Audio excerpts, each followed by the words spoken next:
All right. Hello, ladies and gentlemen, boys and girls. Welcome to VUX World. I'm back for after what feels like 7 weeks of just having my head on a pillow, not being able to get up. You can probably still hear a little bit of my voice is still not quite back. I've been, not in a good space for the last week. It hasn't been COVID, thankfully. I say thankfully. I don't know what the difference would have been like if it was COVID because it completely wiped me out for a good few days. But anyway, we're back. Here we are, fighting fit, and we're back for another epic episode of the VUX World podcast. Before I do bring on today's guests, obviously I need to tell you about Unparsed. There'll be some announcements happening this week on the Unparsed front, which is immensely exciting. We've got a new wave of speakers announced. In fact, we've pretty much filled up all of the speaker slots. We've had far more applications than we can realistically put on the agenda.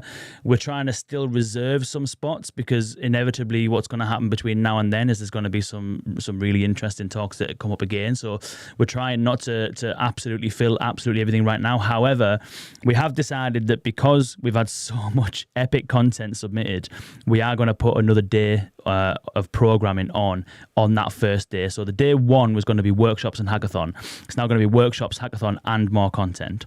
Excuse me, I'm going to have to cough. Told you I'm not exactly spot on right now. So anyway, the first day is going to be workshops, hackathon, and more content. Day two is going to be, again, content, keynotes, interactive content as well. We've got a whole space full for interactive content. Again, there's the design track, the developer track. We've got speakers from Booking.com, Lloyds Banking Group, Hugging Face, Samsung, Just Answer, you name it. There's some incredible brands speaking and also some incredible individuals and also some incredible, I would suppose, what would you call them, personalities. The who is who of the conversational AI scene will be there. And so look out for those announcements. The early birds offer was going to end basically pretty much now. We're extending it by 2 weeks because of the fact that we're just publishing the agenda and we're just publishing a new wave of speakers. So we're going to give people another chance to get hold of those early bird tickets. So early birds tickets will be available until the end of March. The agenda will be published this week. More speakers are announced this week. You can go to unparsedconf.com to find out more and get your pass, which I'm sure you will do as soon as you've finished listening to this amazing conversation that we're about to get into right now with Amelia. We've got Brandon Nott, who's the CPO of Amelia, and Nick Orlando, Director of Product at Amelia, joining me on the podcast right now. Nick and Brandon, welcome to VUX World. What's up, Kane? It's good to be here. Nice to have you. Nick, you haven't been on a podcast before? We've done lots of webinars and stuff together. I don't think you've been on a podcast before, have you? Yeah, I think this is my first podcast with you, but yeah, no stranger to webinars and in the VUX world. Nice. And Brandon, welcome to the podcast for the first time. Thank you for having us today. No worries. I'm gonna change this view here a little bit because it looks a bit messy with Zoom. But thanks for joining me. Thank you very much for joining me. Amelia has been in this space for a long time. It's one of the kind of OGs, if you like, of this conversational AI space. You know, if you think about you might think about the live persons, you might think about the creative virtuals and those kind of companies who were around before conversational AI was conversational AI, and Amelia when it was IP soft. Interesting fact, don't know if you know this, Brandon, but Jeff Smith Jr. was one of the AI engineers at IP soft way back when. And he was the third guest on the VUX World podcast ever. So Amelia's roots go back to the very, very beginning of VUX World. How's that? That's amazing. It's cool, that, isn't it? So when did it change from IPsoft to Amelia officially? Because Amelia was originally the avatar, wasn't it? That's right. It's been a progression, and not so much a hard cutover. Amelia very much, and IPsoft has roots in managed services and looking at doing amazing things for companies when it comes to the automation and orchestration of their back-end systems. Along that journey, voice started coming on the scene, and at first, voice was an add-on to that service. It was a different way to interact with those automation capabilities. And as you've seen from the market, voice has really become the new interface, right? It's a whole new paradigm And so that voice element started getting more and more interesting. And as more capabilities went into that, you could see the shift, the momentum shift within the company towards these voice solutions, right? Conversational AI, alongside these classic automation principles around backend automation, and then expanding into different channels, into different systems for automation purposes. Right. So the genesis of Amelia then, as far as getting into conversational AI, was mainly on because of the voice capabilities. That's right. That's right. Which I think is actually a powerful statement, because what it says is that voice came on not as a fad or a trend or something that's just exciting but not adding value. It came on out of necessity, right?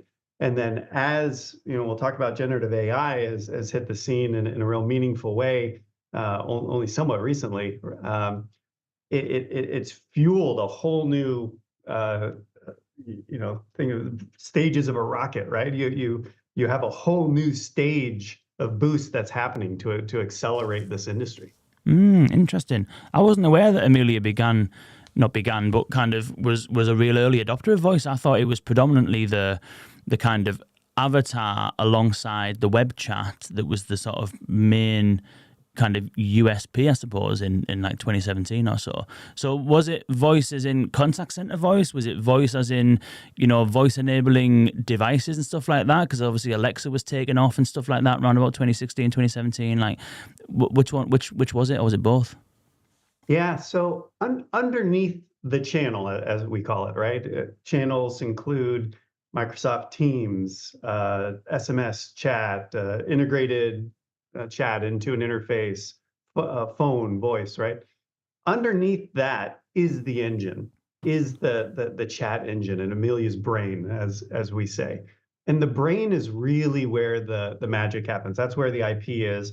How do you use different subsystems in order to take an utterance or take an input and make sense of it, and then direct the user down a path? So we think a little bit less about voice or text or whatever the case may be. We think about the utterance coming in through any channel, through maybe even different languages, right? And how the engine processes that and uses the best technology and the best subsystem, or the best method, in order to guide the user to a productive next step. That's the real power. That's where the Amelia focus has been. Fair enough. And so what is, I suppose, then, lots of companies have different ways of approaching this whole idea of understanding language. And I know you mentioned that we will get into generative AI and how Amelia is approaching generative AI, and whether generative AI means that some of the potential, I suppose, USPs or positioning gains that platforms may have had in the past might change. Because if you think about, I want to say a company like iGo, or a company like Poly AI or Action AI, like these are companies who, they're not using the traditional. Speakeasy is also a good reference, although it's been acquired by Verint. These are SoundHound's another one, actually. These are companies that are not using the kind of traditional NLU models as we all know and love them. They're all using some kind of, different concept. Whereas iGo is using a model of a representation of the human brain, for example, with to be able to understand. Action AI is using kind of advanced semantic understanding. Poly AI is using, I don't know exactly what it is, but it's some kind of research out of Cambridge University that they've kind of built around. Speakeasy and SoundHound were both doing something fairly similar, where they were using, rather than speech recognition, they were kind of using speech to intent, and then an NLU model that was running in parallel with a speech recognition system to predict what people were saying rather than simply understand it. So there's lots of the kind of platforms that have had some sort of unique approach to trying to do language understanding in the past. Amelia and the brain that you just described, how is that functioning? Is that something similar to those companies I mentioned? Is like a USP, enables you to understand better and perform better? And if so, how? Yeah, great question. And I love the lead in too. So you mentioned something that I'll build on top of. You mentioned taking the human brain and using that as a pattern, right? So Amelia works in a similar way. If you are developing within Amelia, you can open up a window that shows you how Amelia is going to process a given utterance. And there's about 24 different subsystems in there. One of them is looking for a sentiment. Are you angry? Are you frustrated? And based on that, Amelia may route you in a different direction. Amelia may point you towards an agent. There's a BPN or a deterministic process subsystem that's looking to match what you're saying to existing processes that have 100% chance of essentially guiding you to the outcome that you're looking for because you're on those rails. It has a generative subsystem that's looking at, is there any documentation that the user has uploaded that might be interesting to answer the question you have or respond to the utterance? So think about these subsystems as competing with each other for the benefit to answer the user, right? And when you have that, the diversity of the subsystems, it does two really interesting things for you. The first is it makes the conversation dynamic. It gives you different optionality and allows you to have a broader implementation that the user can interact with, increasing the chance of a favorable NPS or score associated with that conversation. The second thing it does, and this is really important, it provides a built-in layer of extensibility, meaning the next cool model that comes in and offers a different flavor of conversation, or the next method provided maybe by a partner that comes in and allows Amelia to tap directly into their systems and integrate it into that conversational framework. It gives our customers the chance to have a platform and to easily plug in new technologies and new integrations at human level, right? In a deep way, and part of your brain that you don't even think about, you just respond, right? It's like the Matrix when you download a whole new skill and you have it, right? Same sort of thing. You plug in that subsystem, Amelia has it, and those conversations can then leverage it to provide the user the type of answer, the type of outcome that they're looking for. Does that mean then that, so if you think about a few of those companies I mentioned and others, some companies are kind of positioning themselves as our platform, our kind of toolkit is the best toolkit, right? Obviously, everyone's going to say that anyway, but we have the best models, we have the best approach to dialogue management, we have the best approach to integration, we have the best approach to channel management, we can do absolutely everything, use us.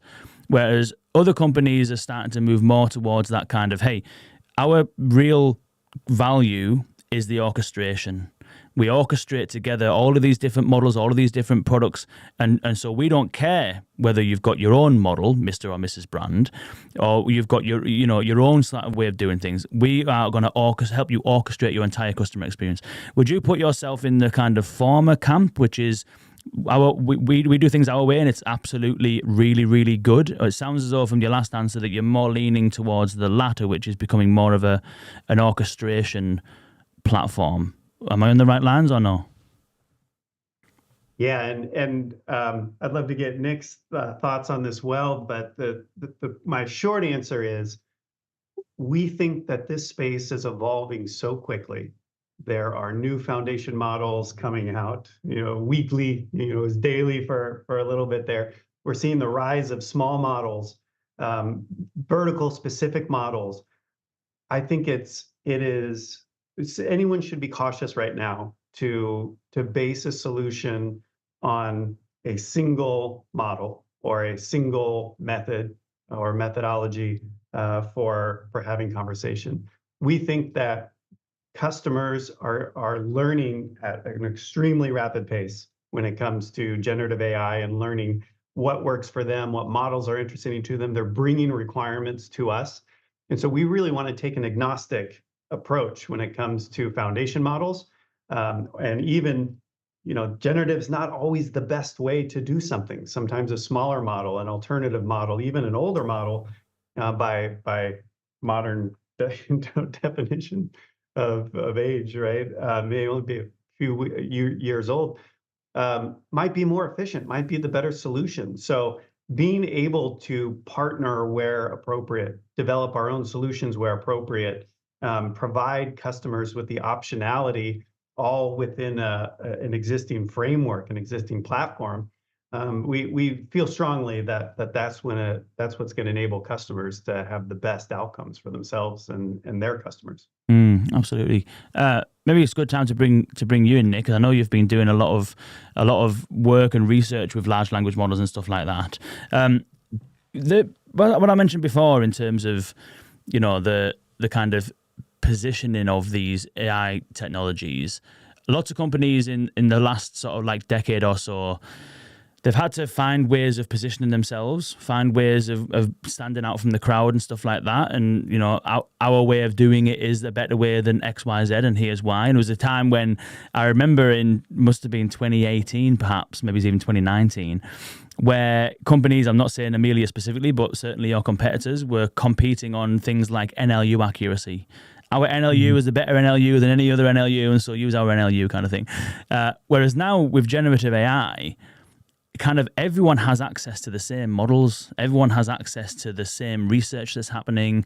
Not everybody, I don't think, has figured out exactly how to leverage them properly, how to integrate them into a platform like Amelias properly, but still the raw capabilities are available to everyone. So how does that new capability, that new sort of power, change the way that you think about the product and also its potential differentiation?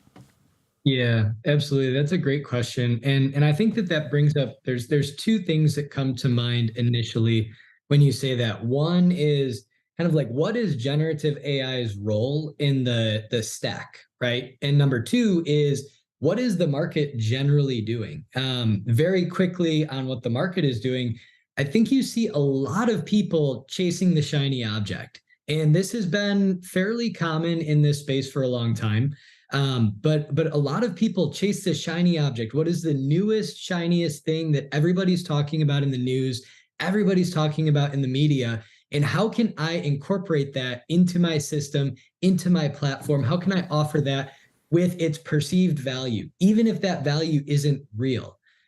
Where Amelia differentiates, one of the many ways that we differentiate is making sure that we actually understand how that piece is going to derive true value for our customers. We don't want to add something to our platform just because everybody's talking about it. We want to add something to our platform because it's going to drive true value to our customers. Which brings me back to, how do we see generative AI? It's a component of a system, right? I think what a lot of people did when ChatGPT came out and when LLMs first came onto the scene is, and I've had conversations like this at many conferences. Oh, GPT-4, it's the best model out there. That's all you need to use. It'll do everything. And it's like, well, like, no, it won't. GPT-4 isn't going to maintain context across a state. GPT-4 isn't going to take action, right? There are a lot of things that it cannot do inherently out of the box, which is why the LLMs in generative AI is amazing. It's phenomenal because it has, to your earlier point, we're not going to be talking about, oh, who has the highest NLU accuracy.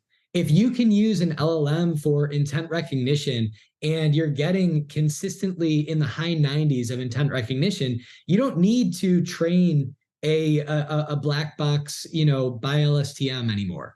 So now what you can do is you can abstract to a higher level where you're interacting with the technology in natural language, which is what this conversational AI market is all about. So we really look at generative AI as playing a part in a larger system, but that system needs to be a combination of deterministic tools where you have reliability, predictability. You know that something is going to happen the same way 100% of the time, because in an enterprise, you need to check your bank account balance the same way every time. You need to report fraud the same way every time. You can't leave that up to a probabilistic model. However, there are certain things that LLMs are amazing at. that they are a step function above anything else that exists today. So for those things, we should absolutely use generative AI. And I think that that's how Amelia has really been seeing this, is what is the best combination of generative AI and conversational AI? How can we weave them together in a way that optimizes your costs, optimizes your outcomes, optimizes performance, all of the above, so that we can, again, go back to the true value that we're deriving for our customers? Do you treat those two things as distinctly different than when you said generative AI and conversational AI? Because I'm seeing that a lot, which is, conferences, for example, are being called the Conversational and Generative AI event. And even at Unpars, we drop conversational AI in there because we want to make sure people understand that we're going to be talking about conversational interfaces, but we also drop generative AI in there in case it's lost in translation. But for me, it's all conversational AI because it's all language in, language out, or at least language in and action out. So I think, do you see a distinct difference between generative AI and conversational AI? Is generative AI part of conversational AI, or vice versa, or what? I think so. Yes, I think that that's a really interesting question too, because it brings up some of the capabilities that generative AI has that's outside of conversational AI. So I think that if I were to draw a Venn diagram, for example, like there would be a big conversational AI circle, and then there would be a smaller generative AI circle that has maybe 50 or 60, 75% of it inside conversational AI, and then maybe 25% or so outside of conversational AI. Because when you're getting into, voice to image generation, to video generation, things like that, I would exclude that from this market at this point in time. How I've always seen conversational AI is how can you interact with a machine or a system or a piece of technology in natural language, whether it's a chat or whether it's voice, doesn't matter. How can I interact with something in natural language? And I think that generative AI is a subset of that, because again, it's great at understanding language. It's great at generating language. It's great at summarizing a large corpus of data. It's great at retrieving certain pieces of information from that corpus of data. So there are distinct problem sets that generative AI can solve for at a very high level of efficacy. But then I would also, under the conversational AI umbrella, I'd also include automation, right? Like there's this whole world of automation that conversational AI may be a front end for, but quite frankly, the most valuable conversational AI use cases are the ones where some sort of action happens, right? Where you understand what a user wants to do, and then the virtual agent is actually able to go into the backend systems and execute whatever transaction needed to be done. And I think that what's interesting about generative AI is that now they've come up with a cool name for that, large action model, right? Which is very deceptive because there's no research paper that's been written about large action models. It's not a separate model. What it really is it's combining large language models with deterministic approaches, neurosymbiotic approaches to AI, so that you can drive action on the back end, which is something that Amelia's been doing for a decade now. We just didn't have a fancy name for it called large action model. So I think it's a really interesting question for where the lines are drawn of conversational and generative AI. But I absolutely believe that they're kind of, they're very much parallel topics, and there's a lot of overlap between them.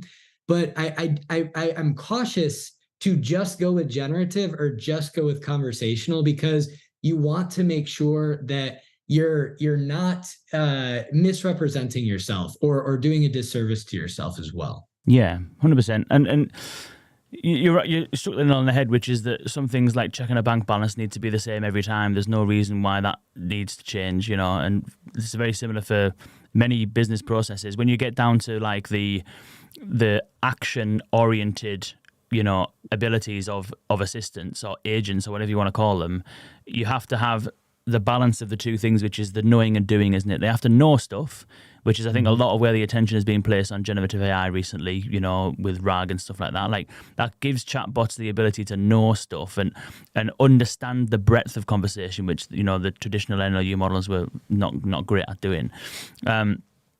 But then when it comes to doing stuff, that's the stuff that's not really going to change. That does require a very, very specific process to be followed in order to action. It doesn't necessarily mean that process is a good process. I think that's what I'm finding a lot, is that a lot of businesses that want to use AI for their sort of like customer experience automation, they're what I call putting lipstick on a pig, which is that the back end processes are ugly, but they want to just stick a nice fancy conversational interface on top of it, So yeah, those areas where you're having the assistant do stuff, I think the balance between the two, deterministic and generative, might be helpful. Generative to help with the understanding, but deterministic to follow the process. And for those use cases where it's more about knowing, you're probably more in a place where the generative models can find their feet a little bit more. I don't know whether that's kind of the way you've been thinking about it, Nick and Brandon, whether you want to share a little bit on how you see the blending of those two technologies coming together and how. Yeah, I think blending is a great word to use, and it's a great kind of mental model to have when you're thinking about generative. And now we're adding different ways to talk about the AI that already exists. Some people are snapping to classic AI, right? Which is ironic because it's not that long ago that some of these things were pretty critical. The other thing is generative AI is actually older than people think it is, right? Amelia was using our first GenAI model in 2020 as one of those subsystems. It wasn't until just a year and a half ago when the size and the capability of the model all of a sudden made it have superpowers, right, rather than just gray powers. But Nick and I talk about this. In fact, we were just talking about the best way to think about generative and classic AI, or those more deterministic approaches, right? What's the best way to talk about it? Because it's easy to miss something in nuance and to make it sound like you're saying generative isn't awesome, or generative is not the answer, right? And that couldn't be further from the truth in terms of how we think about it. We think about it as generative is awesome. Generative is capable of so many things, and it's not going to slow down. If you look at generative by any measure of technology, it's one of the most successful categories of technology ever. But it works best in concert with other systems, right? Other things, whether it's actioning or like Nick said, when we talk to customers, they want Gen AI, they want to see the capabilities, they want to see the roadmap.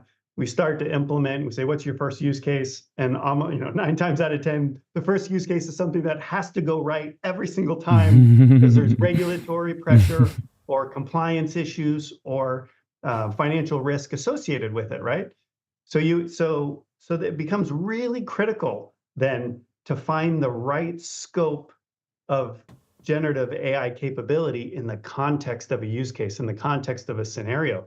Therefore, holding generative and platform capabilities together in kind of an equal share of the conversation becomes really important, because people need to understand what tools they have to get the job done, and then pick the right components of the platform in order to meet the needs of their business. Do you think that, it'd be interesting to get both of your thoughts on this, like, do you think that the inevitable interest in generative AI is actually just an interest in kind of automation? Because you've got the question of, like, you keep hearing about, like, the CEO saying, hey, right, what we're doing about ChatGPT and what we're doing about AI and all that kind of stuff. And as you've kind of described there, a client comes to you and their first priority use case is something that's very deterministic. Now, you can solve that need and you can have them tick the AI box But you don't have to use generative AI necessarily. There's lots of other AI that you could use for that. Even NLU is a form of AI that can be used in that situation. So like what the market believes it wants is this nice flashy generative AI story. What they actually really need is some good old-fashioned NLU, some process automation, and kind of like results. You know what I mean? So I just wonder whether, like, you know, the demand has been created because of generative AI, but the thing that's going to solve that demand, or at least the solution, isn't always the case. So would you concur with that? Like, would you think that this is almost like a pseudo interest in generative AI, where the real interest, when you get down to it, is actually that it's more interest in you know, good old fashioned automation? Maybe I can throw a quick answer, and then Nick is Yeah. you know, I think better at me than in going through this. So you permit me a little the detour. I'm a gearhead. I love cars. I really love cars.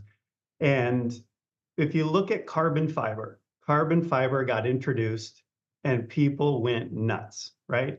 I need carbon fiber. I need, you know, race cars were creating entire bodies out of carbon fiber. High-end luxury cars are putting carbon fiber on the panels, right? Why? Well, it's lighter, it's stronger, you go faster. Maybe, right? That is a part of the broader system, and it's a very important part. And we think about generative AI, I kind of think about it like carbon fiber. It's awesome, it's strong, it's capable, but where you use it makes all the difference. So in that deterministic use case that you talk about that a customer needs, we can use generative to write the code for that use case, right? And then deploy that code. So we do that today in Amelia builds Amelia. We can use generative as part of that intent recognition. You talked about NLU models, right? There are very low risk, highly effective ways to use generative, even to get to that deterministic checkpoint. And then on the other side of that, you can use generative directly in RAG models, where we're seeing so many startups and so many companies embracing the idea of using RAG to bolster their ability to communicate to their customers by taking their information and essentially being able to have a conversation with it. So I see generative as more of a spectrum about how you use it and where you use it in the process. But at the end of the day, like you say, there are use cases that benefit from deterministic code, and there are use cases that are okay to be more probabilistic, really front-facing, and you just make sure that you put the appropriate controls around them. I like that analogy. I like the carbon fiber analogy. That's really good. What do you think, Nick? Yeah, I would echo what Brandon just said. What I would add to that, though, is, you know, I do believe that there's a lot of confusion in the market, right? I think that generative AI brought in a lot of confusion where executives saw something that really, you know, in conversational AI, we talk about experience a lot, right? Creating delightful experiences, creating phenomenal user experiences. And then when you saw a lot of the, you know, chatbots that were deployed in the late teens and early, you know, 2020s, a lot of them didn't really live up to the expectation. There was, you know, this talk of a delightful experience, and then you would get on the phone with, you know, an airline or a bank, and it would break, and the same chat body, like, awful experience would happen over and over again. And I think that created a bit of I think that people, including executives, became a little bit disappointed or underwhelmed with where the technology was. So I do believe that ChatGPT lit the fire again, where it's like, holy cow, this is that delightful experience that people have been talking about. But what's funny is that the reality is that ChatGPT or an LLM can handle a certain amount of, you know, use cases like FAQs using a RAG system.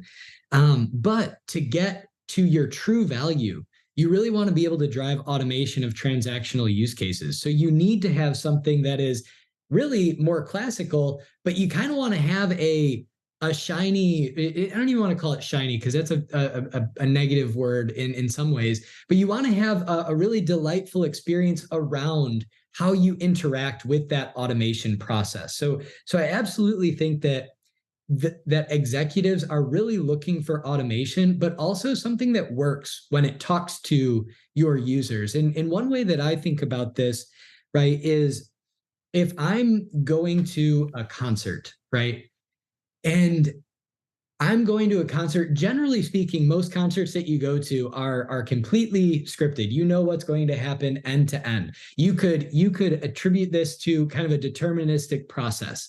And that doesn't make the concert boring, but it might not make it quite as exciting. It might not make it might not give it quite the same feel, right? But then if you add in jazz to that concert, right? Jazz, something that's completely improvised, something that's completely going based off the feel of what's going on in the moment. And now you have this combination of something that provides that classical, you know it's going to hit home, you know it's going to do a good job, you know the crowd's going to like it. But now you add in this element of surprise and you add in this element of delight. Now you have something that's completely new and really kind of transports you into the future of how people could interact with music in that world. But for me, how you could interact with technology in the future of our world. So I think that that's what generative AI is offering is it's now delivering on the promise of the delightful experience, but ultimately we still need to deliver on the value of process automation. So I think that that's one way that I like to think about it. Yeah, that makes sense. And how is it that Amelia utilizes generative AI then? So, you know, there's loads of use cases in terms of how you could integrate that into the platform. From the design side of things, you know, I've seen platforms where you just describe the conversation you want to have and then up pops a version of that conversation happening in the tool. There's use cases around, you know, creating training data for, you know, typical kind of traditional NLU intents. There's getting rid of intents entirely and using it to, you know, classify what people are saying based on certain topics. Obviously, you've got the RAG implementation where you can ingest some knowledge and have that surface that knowledge either as it is or summarize it and generate content off the back of it. There's a whole bunch of capabilities around agent assist, around summarization and disposition code generation, things like that. So, you know, there's lots of use cases out there. I'm assuming you've probably tackled everything I've already kind of mentioned. Is there anything sort of like any way that Amelia is approaching things differently as far as how you're thinking about generative AI and how you've integrated it into the platform? Yeah, great question. And you're right. There's half a dozen different ways or so that generative is leveraged. Some of them very much behind the scenes and integrated right into the system, and so it's not really obvious as a user that generative is the engine writing that code, for instance, right? Unless you understand the techniques. And in other ways like RAG, it's much more upfront, right? It's obvious, and you're even as a conversational designer, you're specifying and setting and tuning, right? Here's my minimum threshold for a response, right? So that tuning becomes a really important part of how you build the solution. What I would say in terms of, you know, differentiation or different approach, there's a couple parts to that. So there's the use case, and then there's the underlying bits that go in to fulfill the use case. So there are a number of frameworks available for RAG, let's say, that you can take off the shelf. And what you tend to find is the frameworks are awesome for getting started. And then before too much time, you have to start swapping out parts of that framework, if not the entire framework, for your own code in order to dial in and get more specific or more scalable or whatever the case may be. The same is true for your prompts, right? Prompt engineering, well, I'm not sure that it'll be a job unto itself.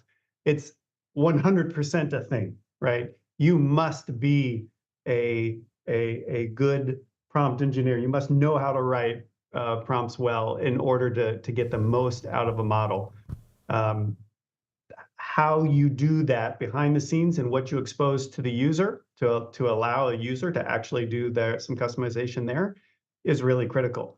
Think about the tuning and grounding of models, right? Now we're getting really specific to a line of business within a company, within a region, whatever the case may be, or we're supplementing the models with additional information from that customer in order to help direct it and narrow down the responses. So the methodologies behind these use cases go very deep. And when you think about differentiation and competitive advantage, there is the breadth of the use case, but there's also the depth of implementation associated with that to make sure that you're getting high intent matching, low risk of hallucination, right? And that both the customer and the user understand what the acceptable level of variation, let's call it, or hallucination is with that use case. Does that make sense? That makes perfect sense. Yeah.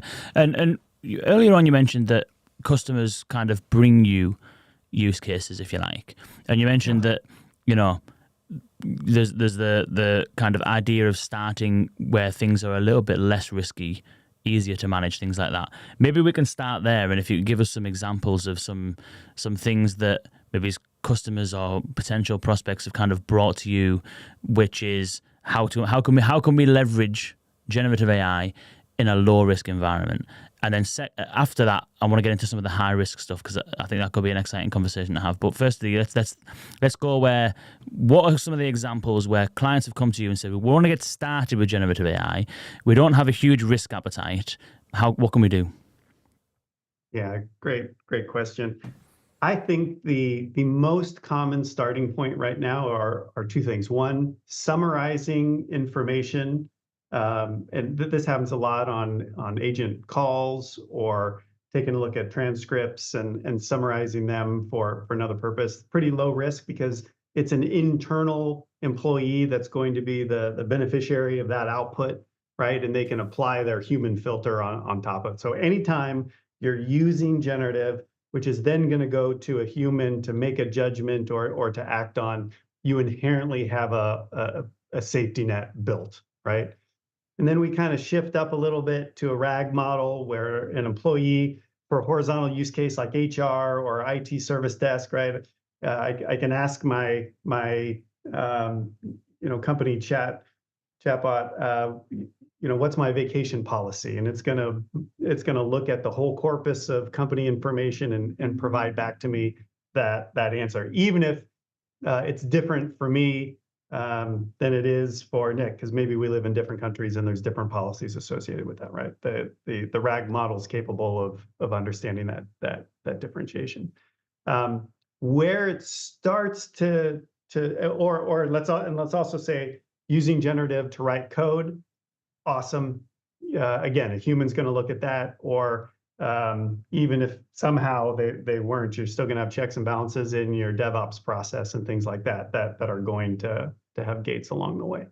You mentioned that a few times, using generative to write code. What's an example in the Amelia platform where an end user might have Amelia generative AI generate some code?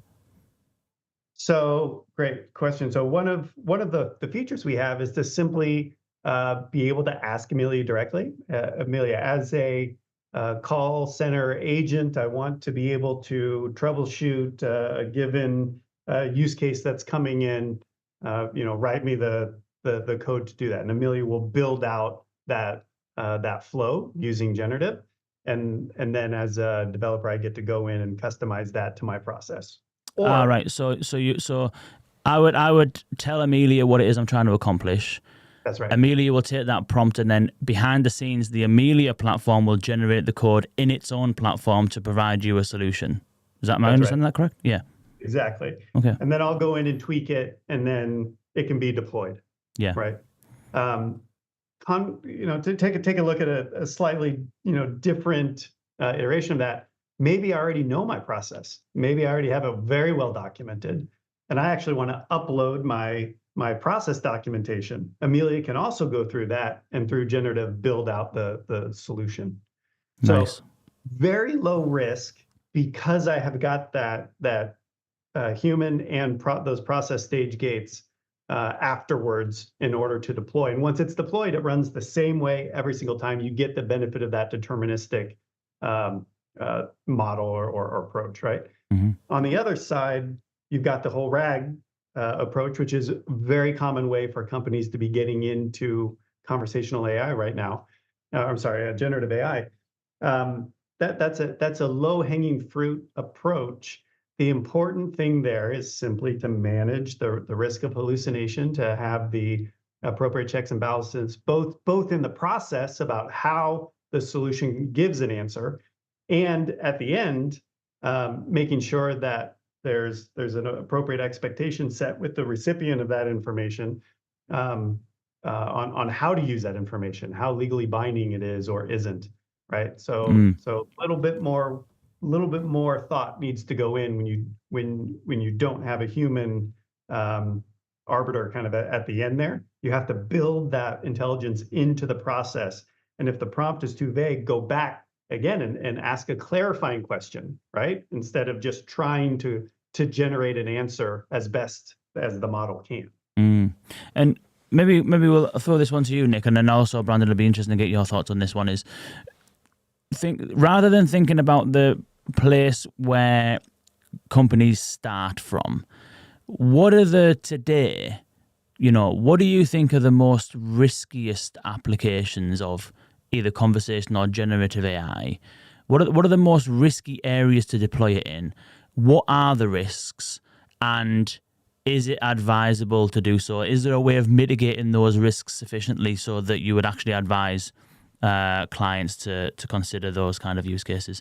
So first of all, when people talk about mitigating risk, what in reality, what are the biggest, riskiest use cases that you can think of right now? Yeah, that's a good question. Right now, I would say the riskiest use cases hopefully shouldn't be allowed in production. When I say the biggest, really the two biggest risks with generative AI are hallucinations and prompt injection attacks, right? So I would say one of the most risky places you could put generative AI is in a system where the generative AI has access to private data, to banking data, to healthcare data, to some type of personal data that if an attacker got access to that data, it would be detrimental to the company and the customers or patients or what have you of that company.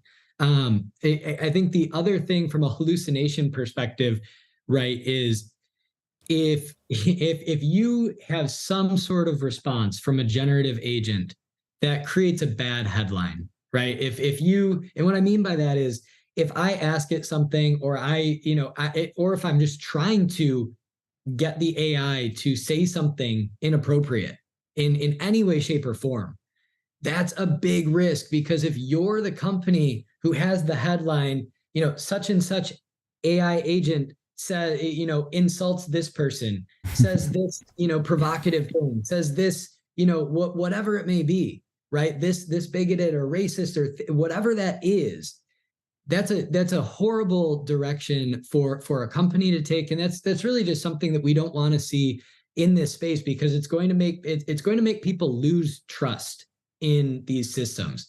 It's going to make people more afraid to use them, and it's going to make people really say, we need to pump the brakes, and this is not okay.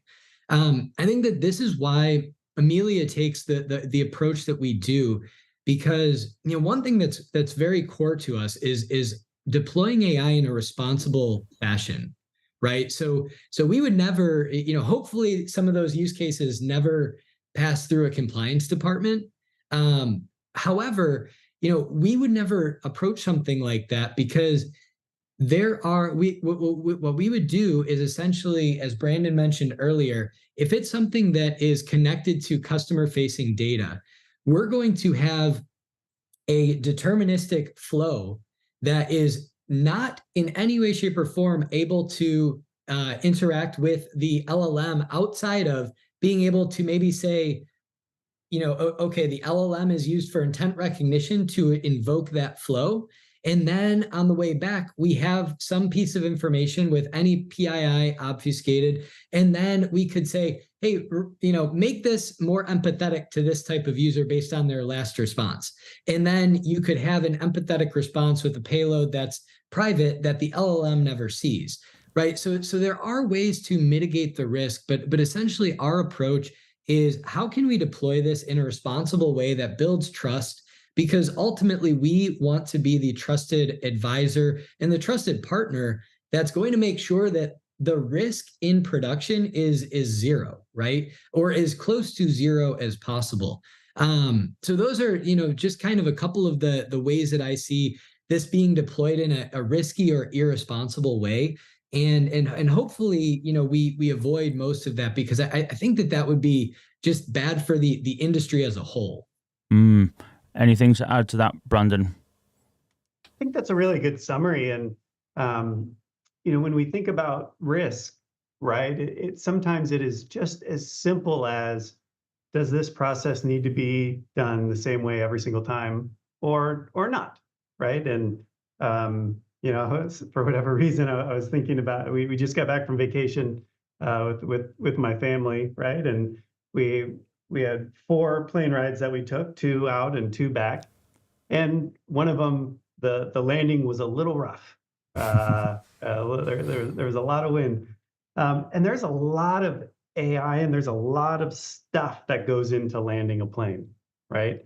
Those are very, very, very evolved models that understand how a plane is approaching. I don't think you'd want to put a generative engine behind that. I think you want to rely on the very specific, very narrow lessons learned over a long time and how that is. Now, could generative help? Sure. I'm not saying it wouldn't be appropriate at all, but these are the types of things to think about when you're a company looking at how to apply generative and you're looking at your use cases, right? Do I need this to go the same way every single time? Do I want to add flavor or color to a conversation? Do I want to generate code which will be reviewed by a human? Do I want to provide an answer on the fly, right?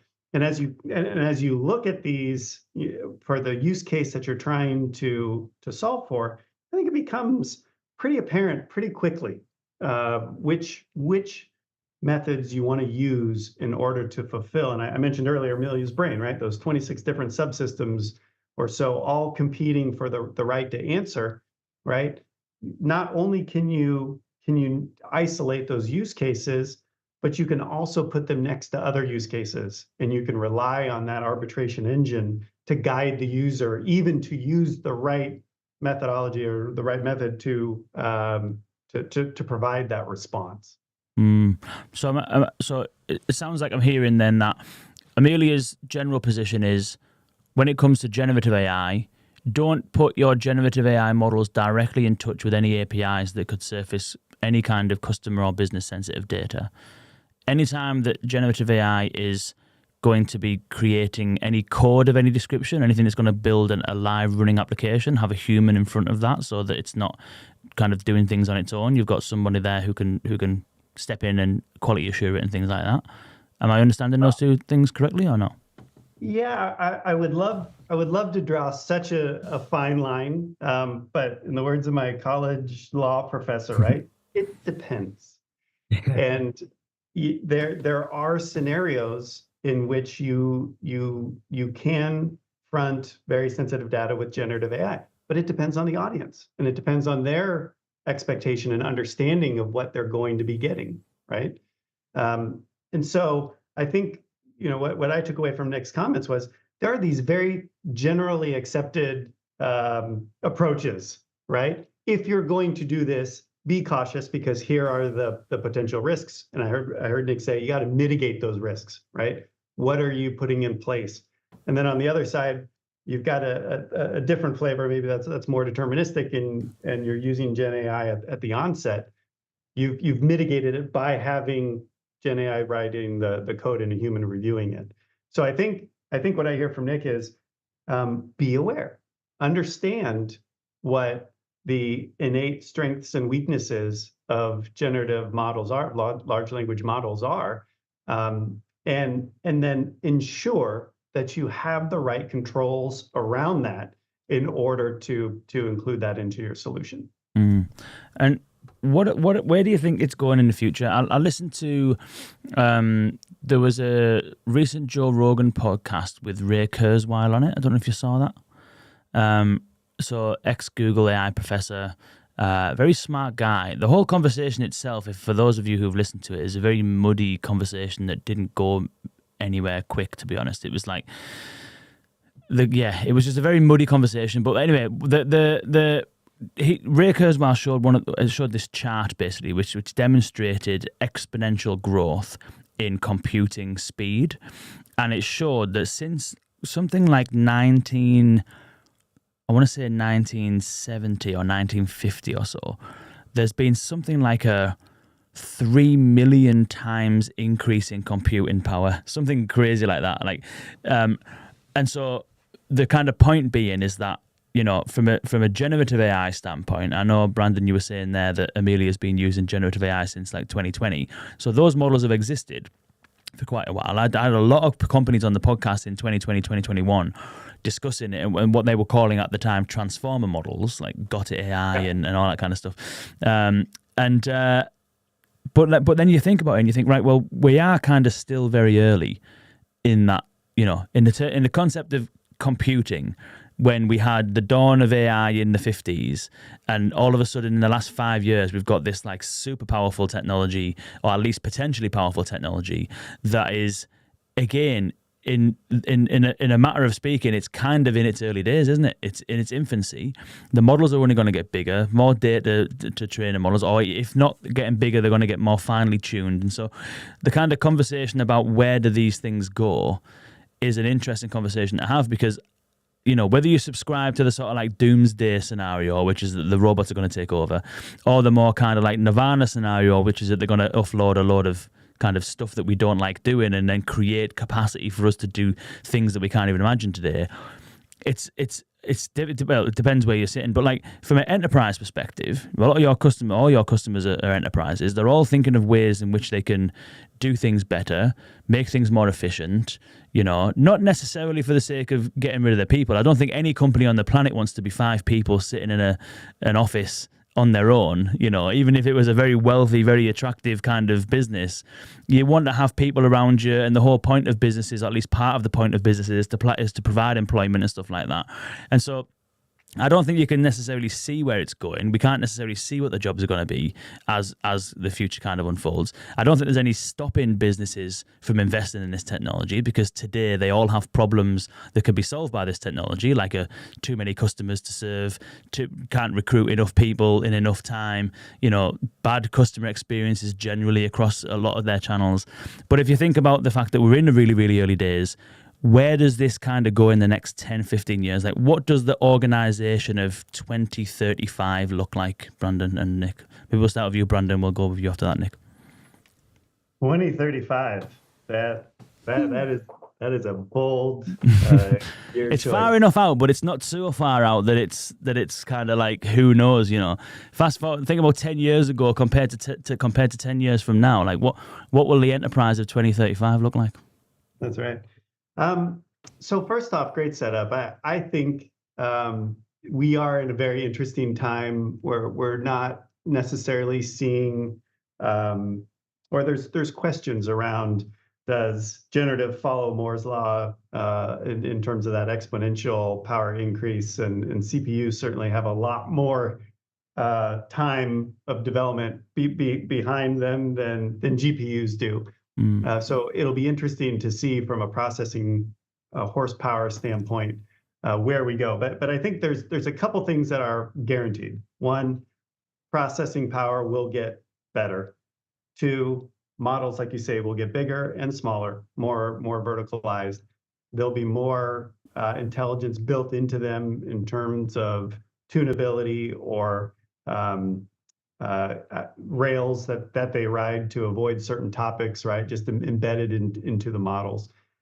So this model train has left the station. It is going. There will be more models than you or I know what to do with, and that will mean in some cases it's a race towards commoditization on some of the larger models, and in other situations it's really how do you differentiate yourself based on narrower scopes or data sets or whatever the case may be. So, my first thought for 2035 is, the average employee will inherently understand prompt engineering. It's not a thing. It's like typing. It's not an advantage today to know how to type well. You are expected to type well. Knowing how to interact with these models and these systems, how to prompt them, how to and what to get out of them, using your voice as the interface rather than the mouse and keyboard, right? That is table stakes. That is what you have. And so there's been lots of talk around, well, what does that do to creativity? Do people even need to know how to write papers anymore, or to write a compelling argument, right? With the power of large language models at your fingertips. And I would just simply defer back to every industrial revolution that we've had, right? Technology shifts the job market, makes people more efficient, makes people more effective, and new sets of opportunities and capabilities are opened up to the world based on that. So 10 years from now, there'll be products and services we didn't even think about. There'll be new companies being built purely on generative rails, probably, that access and augment information and provide services to people in net new ways. But I still believe in humanity, and I still believe that the human interaction, the creativity of that humans have to have new business ideas, to create value for each other and for the economy, that will still very much be strong. There's just going to be so much more tools and tooling available in order to take those ideas and to quickly action them and build a company, a department, a process, a capability around them. Interesting. What do you think, Nick? What does the organization of 2035 look like? Yeah. So I'd echo a lot of what Brandon said. Some of how I think about this is, first off, I think everybody will be interacting with AI companions. And I say that because I think Copilot has become a bit of a overused word, and AI companion isn't really a defined term yet. So, I think that people have specific AI companions for specific things. I think that everybody who works in some form of knowledge working job, if you're in sales, if you're in marketing, if you're in product, if you're in engineering, is going to be augmented by AI if you're to accelerate the pace at which you can do things. I mean, we're seeing the early phases of that with ChatGPT, which still, for all intents and purposes, isn't the best interface. It's just, text in, text out, right? There are better ways that you could design an actual product than ChatGPT, but it's already shown how much it can accelerate productivity and creativity in human beings. That brings me back to what Brandon said. I absolutely have faith in human beings, because what human beings are, what is it that we do? We create things. That's something that no machine can do in terms of creating something novel. Human beings have had to tell a machine what to do. Human beings have to give a machine a goal or an intention. Machines inherently don't have an intention or a desire, right? So I think that's something, and maybe there's the singularity or whatever they call it, where AI becomes conscious and is actually able to maybe do that. I don't really believe that that's in the span of the next 10 years by any means. But I think what we're going to see is really a complete boom of human creativity, because we're able to, number one, remove a lot of the mundane and monotonous work, the tedious work. I think that the enterprise has the ability to transform, and we can put our brains towards something else, right? Towards creating a better future. And that is definitely more along the nirvana or optimistic. I'm a natural optimist. So I do believe in this technology. And I think that it's about also, sometimes human beings need the space and time to go be able to create. What do we have in the world today, generally speaking, from a work perspective? You have a bunch of people who, if you have more free time, it's looked at as like, no, work more, work harder. And I think that there's also a future world where if you could get the same level of output, but people don't have to put as many hours into something, but they can spend the other hours thinking about new ways to innovate on and create new tools, new systems, new pieces of software, new pieces of hardware that can have a meaningfully positive impact on humanity. I think that that's a beautiful future to live in. I think that we need to give humans the ability to use our brains, to use our creativity and imagination, and almost get back to a sense of like, what is the right way to move forward as a humanity? Because I think that it's going to be combining the technology and the natural desires and intentions that human beings have, so that we can create a hopefully better future. Obviously, there's a path where sometimes people have nefarious intentions and they don't want to see good things happen, and we need to do our best to protect against things like that from happening. Yeah, it's interesting. 2045 apparently is the singularity date, if any of you were wondering. So fuck knows what I'll be doing in 2045. What we're at now, 2024, right? Yeah, 21 years, and then we'll reach the singularity, and then we can all go home. Who knows? Well, I think it's good that we're spending so much time with large language models and AI now, so that by the time the singularity comes along, we'll be good friends. We'll have preferential treatment. Exactly. From our Yeah. Do you remember I was good to you in 2022? Remember that? I gave you so many GPUs. Yeah. We put you to so many good work. You were doing some really great stuff. If it wasn't for us, you wouldn't even be here. Anyway, Brandon, Nick, thank you so much for joining me. It's been an absolute pleasure. Really, really interesting conversation. For those of you tuning in, you can go to amelia.ai, amelia.ai, if you want to find out more. Any specific resources or anything like that you want to point people to, Brandon or Nick? Anything in particular? Gosh, I think that's a great place to start. This is a space that changes so fast that a week from now, a month from now, there'll be another set of resources to point at. But you can certainly reach us on the website. We'd be more than happy to spend some time with any of your listeners if that would be interesting. Wicked. Thank you so much. Thank you both so much. That's been absolutely amazing. And thank you all for tuning in. Don't forget unparsedconf.com as well to get your Unparsed tickets. Early birds are going to be extended until the end of March. The agenda might be on the website right now. If you're listening to this midweek after the 19th, it may well be. Get yourself on there, have a look, check it out, and we'll see you in June. Again, Brandon, Nick, thank you so much. It's been an absolute pleasure.